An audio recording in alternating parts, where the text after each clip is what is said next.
Is recognized. Mr. Speaker, as a daughter of Selma and a representative of Alabama's Civil Rights District, the fight for voting rights is very personal to me.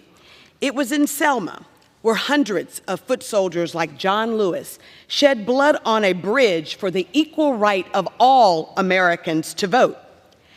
They marched, they bled, they prayed, and some even died for the right to vote.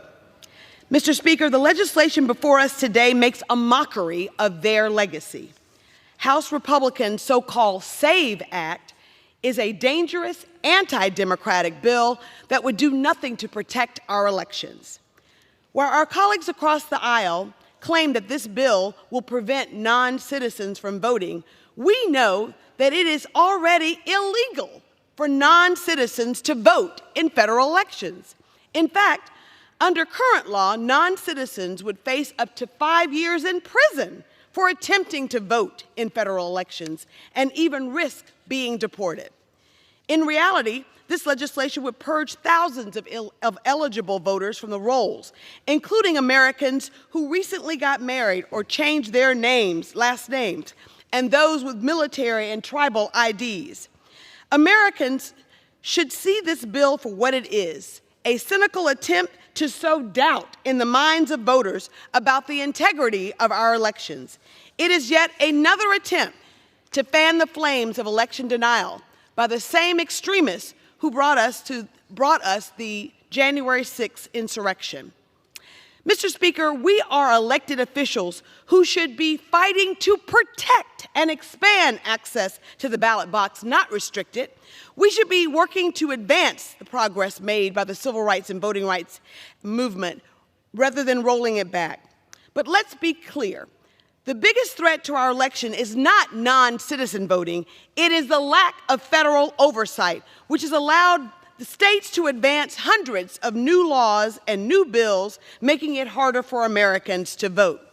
Mr. Speaker, the House should be considering H.R. 14, the John Robert Lewis Voting Rights Advancement Act, which I introduced in September. H.R. 14 will restore federal oversight. It would establish a new formula to protect and prevent states with a recent history of voter discrimination from restricting voter access.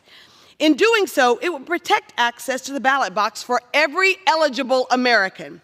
With state lawmaking working overtime to eradicate and make barriers for ballot box, the need for federal voting rights protections is just as urgent today as it was 60 years ago. After all, it is up to the voters to choose our elected leaders, not the other way around.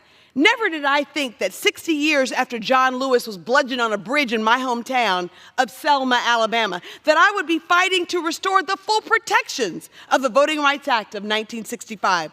It goes to show that progress is elusive and every generation must fight to preserve the progress of the past and to advance it. John Lewis didn't give up, and neither will we. Mr. Speaker, House Republicans' so-called SAVE Act is a dangerous, anti-democratic bill that has no place on this floor.